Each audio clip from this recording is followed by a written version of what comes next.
Yank, the Army Weekly presents G.I. Jive.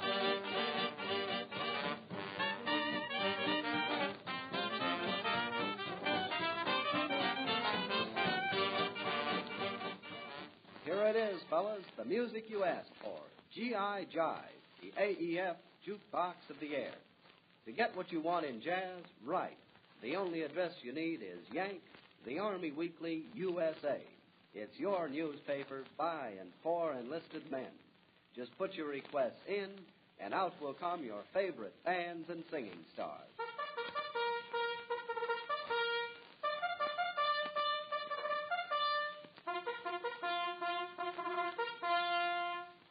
Men, the stuff is here. We've got our gauge, and we're sailing off out of this world with a platter that's a jam classic. Hold on, 'cause this bunch of cats really get away. It's Tommy Dorsey and his band, and they're coming on with Mandy, Make Up Your Mind.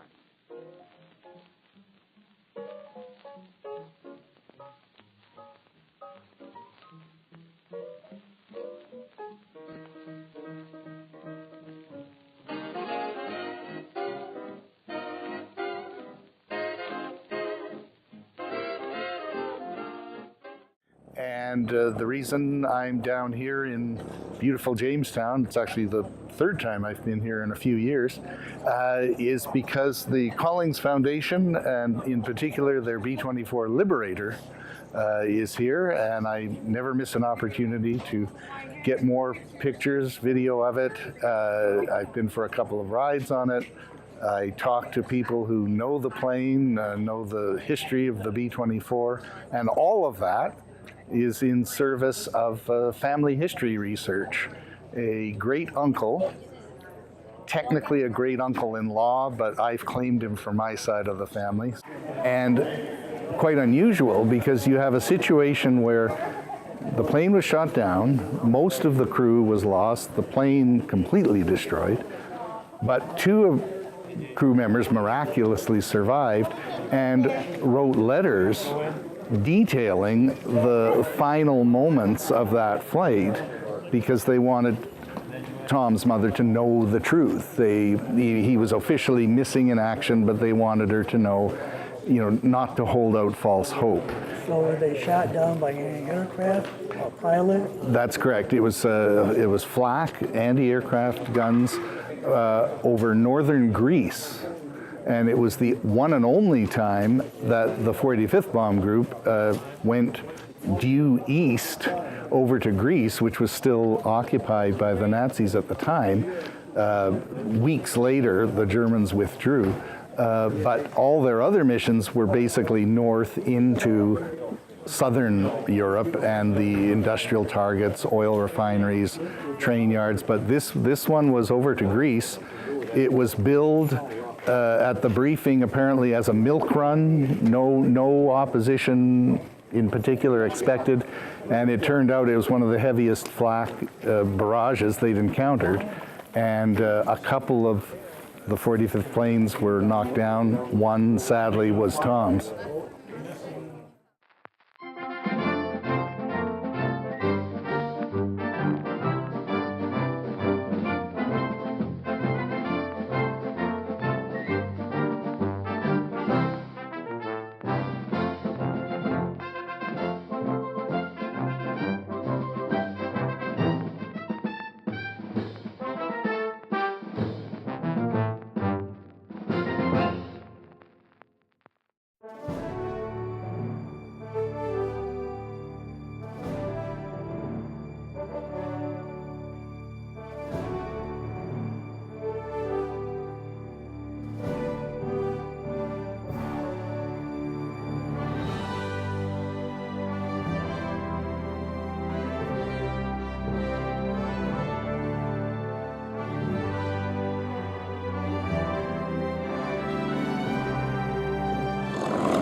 Jill with GI Jive, where Swing and Sweet get together and go round and round in the AEF jukebox of the air.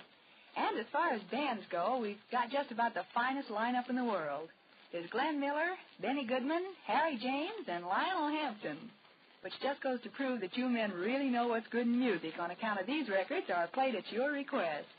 And to get things really rolling, Glenn Miller takes off with Dipper Mouth. But we can get the time off from work and we come out and we're associated with these aircraft because we really appreciate the history and what they represent to our country. The Collins Foundation believes in not parking them in a museum, because what happens in a museum? They put ropes around them. Kids can't touch them. You can't crawl on them. You get yelled at if you go on the other side of the rope. Well, we want you to feel it, touch it, experience it. That experience includes an opportunity to go crawl through the airplane like you have done on this one multiple times, and also to go fly on it. We'll fly the airplanes every day, 300 days a year, in the morning and in the evening. Tonight we're working on a flight for 5 o'clock. We flew twice yesterday here.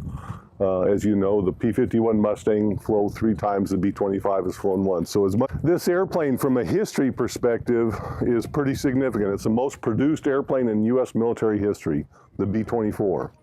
Maybe not the most known, but the most produced. There were 18,000 of them built in a 5-year period during World War II. And if you can just imagine that, we have a tough time getting 180 airplanes built in 10 years now, but if you can imagine 18,000 built.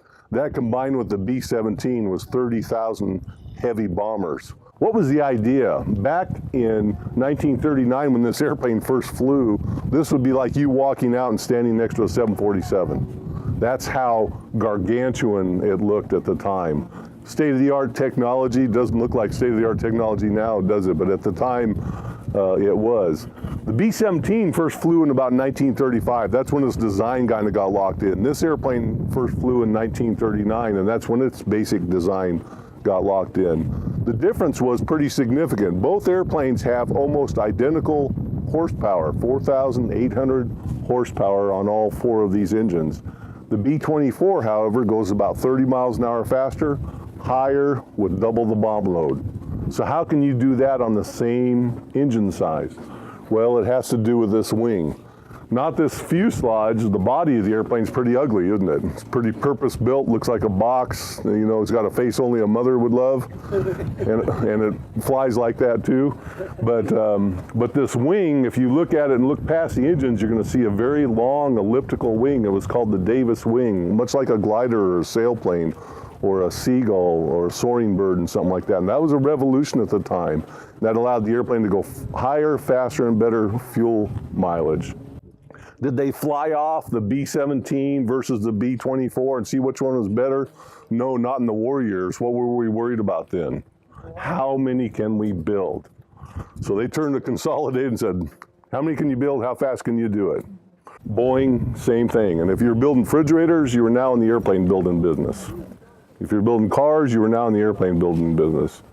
Remember Henry Ford and the Ford Motor Company built 6,000 of these airplanes. Using assembly techniques, he got it down to 1 airplane per hour coming off the production line in Ypsilanti, Michigan.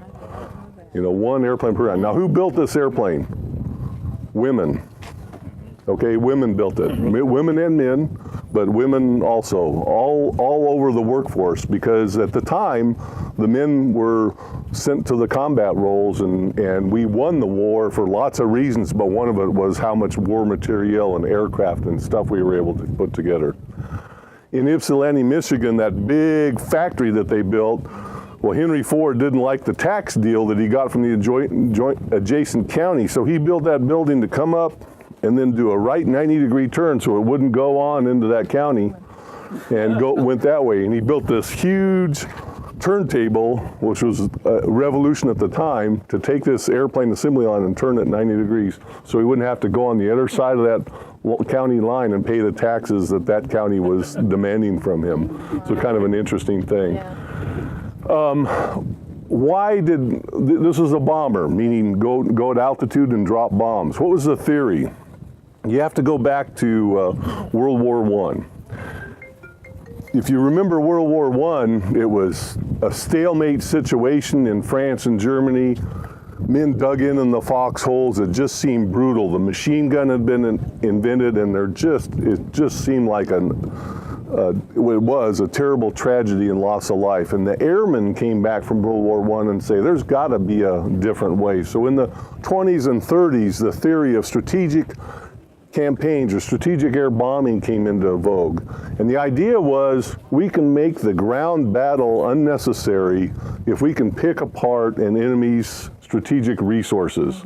We get rid of their ball bearings, we get rid of their fuel, we take out other key means of producing war material. They may still have human beings, but it'll make that ground combat mission less necessary, or at the time, the religion of air power was unnecessary. So the U.S. Army Air Corps at the time decided we're going to build strategic bombers, and we're going to put this theory into practice. Then World War II came. Theory and practice didn't align too well. Although from a precision perspective, if you said, okay, I wanted to hit the ball bearing factory, that meant you needed to hit these buildings with some degree of precision. Now I want to talk about this airplane coming overhead too, the P-51.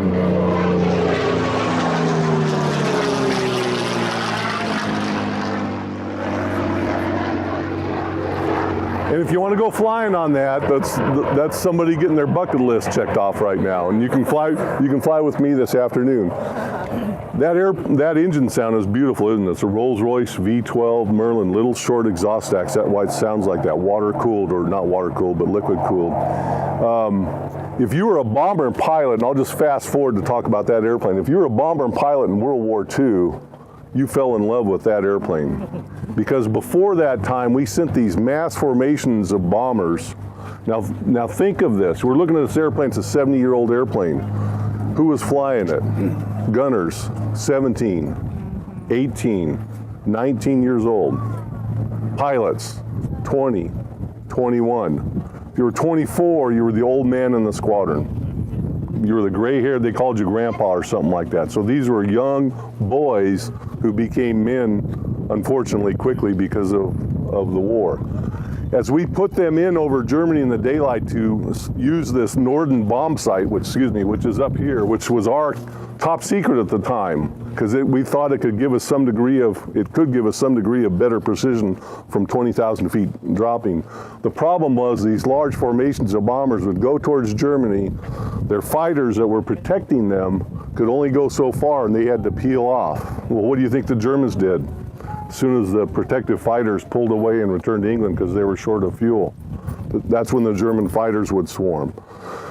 So in the 1942-43 time period, the Army Air Corps went out and said, we desperately need something that can go farther and faster and stay with these bombers. And they developed a P-51 from a blank sheet of paper till its first flight, 120 days. And it has a very unique wing. When it gets on the ground, look at the wing from the tip looking in. It's got a different kind of airfoil than a normal airplane, and that was kind of key to it. It's called a laminar flow airfoil. But that for the first time, the boys flying the bombers could have fighter escorts all the way to the target, and their survival rates went up. Survival rates. 18, 19, 20-year-olds bombing Germany in World War II. Now, these airplanes flew all over the world, Pacific, shipping, protecting friendly shipping, attacking enemy shipping and submarines and stuff like that, but we'll just talk about the European campaign. The goal was, when you're over there in England in 1942, if you could get, or 43, if you could get to 25 flights, 25 missions, you could be allowed to go home, and you were done. Now, I'm a U.S. Air Force pilot, 28 years in the Air Force, was in combat in Afghanistan. 25 missions is nothing. Hardly anything. Nobody made it to 25 missions. Their loss rates were on some missions up to 10%. 10 times 10 flights, you've got a 100% chance of not being gunned. Historically, through the war, the loss rate was about 4%. Okay, 4% per flight, that doesn't sound like a lot. 4 times 25 equals what? 100. So it wasn't good, and until we started getting the Mustang and other things occurred, that our survival rates going up. What do you think? I retired as a general from the Air Force. What do you think we did, the generals did, as soon as the missions, people started making 25 missions regularly? Still had a war to fight, right? Still had a war to win. Let's make it 30 missions. Let's make it 35 missions. So what did the young men think when they deployed over there? I got to England, I'm on a bomber crew, I'm not coming home. It's just a matter of when.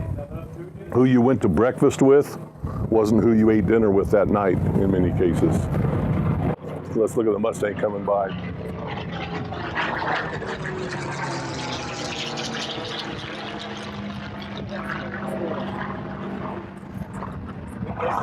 As this airplane was given by the U.S. government through the War Materials Program to the British. Remember how we were producing and supporting them? And they actually flew and operated it in China, Burma, India. And that's where the Collins Foundation found it in the 60s and bought it in the 80s and put it on a ship and brought it home, rebuilt it, but we didn't take off any of the combat equipment. We didn't want to lighten it up. We left all that stuff on there so you could feel what and see what it's like. How did these airplanes protect themselves when they didn't have fighters around them to protect them? Well, you can see all the guns that extend out of every aspect. You've got a nose turret with a 19-year-old in there. You've got a tail turret. You've got a top turret.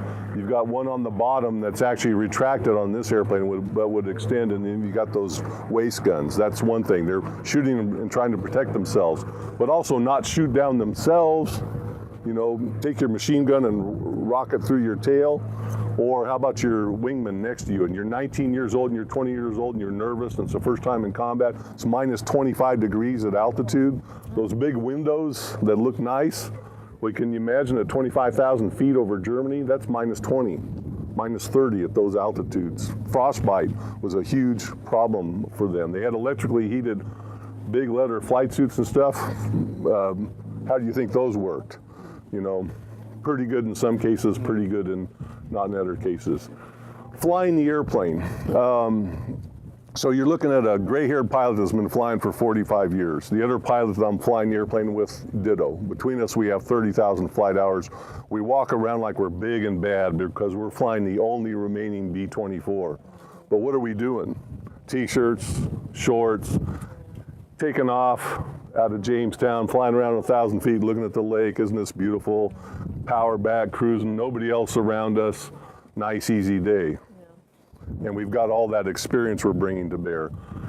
In World War II, they'd be lucky if the two pilots between them had 1,000 flight hours between them. We lost 5,000 of these aircraft in training accidents in that 5-year period. 10 men per aircraft, 5,000 shot down by the enemy. Why? Did we have bad training? No, we just didn't have time to slow down that assembly line. Okay, we were in a global war. So there wasn't time to give you extra training, a little extra TLC. Most pilots had about 300 hours when they deployed to combat. I can tell you it takes about 2,000 hours before you really are starting to get your act together. So 300 hours isn't much. And then we put them in formation, flying close to other airplanes. And then we took those formations and we climbed them up through the clouds. And then we joined them up sometimes with formations of hundreds of airplanes. Then we had fighters attack them. Then we had artillery or flak attack them. And all of that stuff happened. That's what their life was like. And it's in memory of those men who flew these airplanes, and the men and women that built them and supported them, that we come out here and fly. First time I came out, I thought it was all about the airplane. Cool machine, right?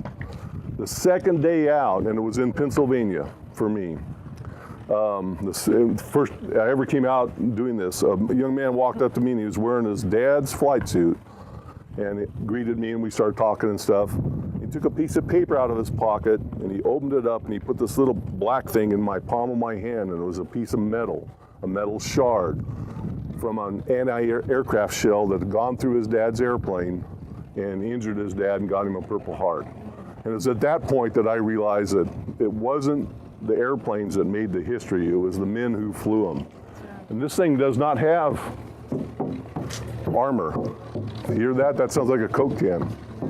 You can imagine something going through there. I'll talk a little bit about flying the airplane, maybe 10 more minutes, and we'll pause to hear the Mustang taxi in because that's a pretty sound, and you want to hear it when he comes up here. Now, right now, as you look at it, he's taxiing. Notice how he's S-turning. where he's turning left and right. That's because that really long nose, he can't see straight ahead. The Mustang burn, it depends on the power station, but they're running about 120 to 150 an hour, I believe. This airplane we burn, yes, we burn 200 an hour. So he's probably a little bit less than that. We burn about 200 an hour and 4 gallons an hour of oil. Behind each engine, there's 30 gallons of oil. So 120 gallons total, 1,300 gallons of fuel. Okay, what's it like flying this airplane if you're still interested as a pilot? So I just have to say, and I'm not bragging, I've flown 61 different types of airplanes, old and new, big jets, medium jets, small jets, antiques, home-built airplanes, those types of things. By far the most difficult airplane to get the hang of any I've ever flown. Rich, my co-pilot, who we're just teaching to yesterday, yesterday and the day before, we're really giving him good instruction. So what is Rich's background? He said this is the most difficult airplane he's ever flown. He flew F-4s in combat in Vietnam. He flew F-100s. He's flown a bunch of home-built and experimental aircraft, World War II aircraft, and he's a Southwest Airlines captain.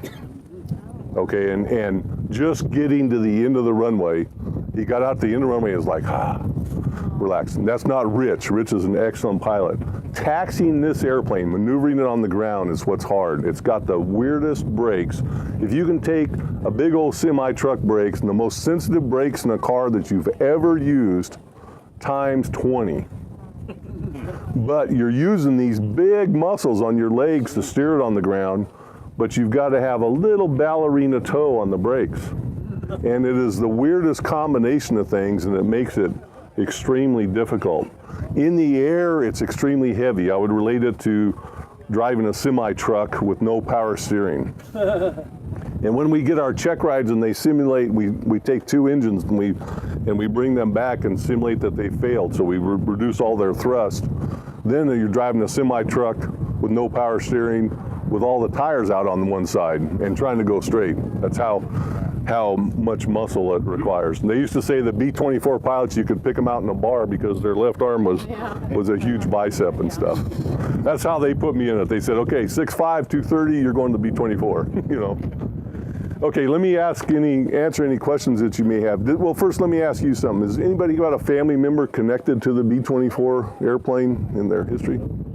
Can you share? A great uncle flew with the 485th Bomb Group, 15th Air Force, summer '44, and I'm trying to learn his story because sadly he was KIA in the war on late September on what would have been, for most of that crew, their last mission to earn the 50th credit. Yeah, in his case, the 50th. To come home. Because then they were doing certain missions were double credit. Yeah. So it was 50 credits, which usually worked out to 34, 35 missions. Yeah. So I've been going to the reunions and just I've been talking to vets who were there at the same time that he was. Yeah. And been for a couple of rides on Witchcraft. Oh, good. Which I recommend if anyone's considering it. So these guns, they would be used against other fighter planes, or would they be used against other bombers? No, they would use them only against fighters that were attacking them. And how was their success rate? Do you have any idea? I think not good, frankly. Not too good. You know, again, -20. I'm 19 years old. I've got an optically aimed gun. It's not radar. It's not tracking. It's you know, you go move those guns in the back. I'm moving it and controlling it. So I'd say not good. They couldn't hold the trigger for very long, 90 seconds, and they're out of ammo. So they had to be disciplined about short bursts and stuff. Their technology probably wasn't good either. The Germany's. Yeah. Yeah. They were shot down. Was it when they crashed? Was it because someone got to the engine or someone got to the crew? It could be anything. You could, you know, if you killed the pilots, the airplane's going down, setting their engine on fire. You've all seen the World War II movies. The fuel tanks are from this inboard engine to the other one, right through the bomb bay, and they, you know, taking around into the fuel tanks, causing a fire, an explosion, and stuff like that. Battle damage, getting rammed, mid-air collisions, all of that. Bailing out of the airplane. I've got 500 parachute jumps. it would be hard to get it out of this airplane with a parachute when you're planning on doing it. But can you imagine when it's bucking and damaged and maybe gyrating and spinning? And if you were in that ball turret down there, you weren't wearing your parachute, you were wearing a harness. You had to get out of that thing, find your parachute, snap it on, and try to get to one of these doors that are now open. Same thing for the guy in the tail gun and stuff. It's just not a good situation. So Mike, Did it fly in Vietnam? No, the combat, he asked, did the B-24 fly in Vietnam? No, after World War II, we basically parked them and turned them, most of them into razor blades. The B-17 continued on, only because it's a lot easier to fly and it's a lot easier to maintain. It's not a more effective airplane. It's actually older technology by about 5 years and less capable. But it was easier for the pilots to fly it, and it was easier for the mechanics to maintain it. Even though ours isn't here because of a maintenance problem today, but this airplane didn't have those qualities, and so they were quickly pushed aside by the private sector. my uncle passed away a couple of years ago. He was a navigator on the Was he? on the B-24, and he would tell a story about when his pilot was shot, and he had to crawl over everything and take command of the control of the And help the other pilot. And they were successful somehow. God bless. What's the airspeed? We fly at altitude in combat. They would cruise 200-ish miles an hour, 180, 200. What we do cruising around here, as soon as we get up to 1,000 feet above the ground, we bring all those engines back to kind of like putting your car in fifth gear and bring the RPMs way down and nice and easy. So we'll be putting along around 160 or so. How did you refuel it then to get over the ocean? The airplane, 1,300 gallons, you could go 6 hours, so that's 1,200 miles. Auxiliary tanks in the bomb bays to extend that. Long-range versions could carry up to 3,400 gallons by cutting the bombs in half, putting big gas tanks in there, and putting extra tanks out in the wings. Some in the Pacific, when they were doing various long-range shipping patrols and stuff, 11, 12-hour missions. Now go through the airplane and think of sitting there for 11, 12 hours. You know, Which tough. one flew the nuclear bomb over B-29? So the question was, about the nuclear weapon. The 4 years after this design was finalized, Boeing came out with the Boeing Super Fortress, the B-29. If it was sitting here, it would dwarf both of these airplanes. And again, the technology was just going that way. The difference between the B-17, the B-24, and the B-29 was just like that. B-29 was pressurized, so they weren't cold. It had radar-guided guns, a lot higher, a lot bigger. And it did the nuclear mission out of Tinian Island towards Japan, eventually convincing the Japanese to capitulate in World War II, and probably saved hundreds of thousands of Japanese and American lives in the process of doing that.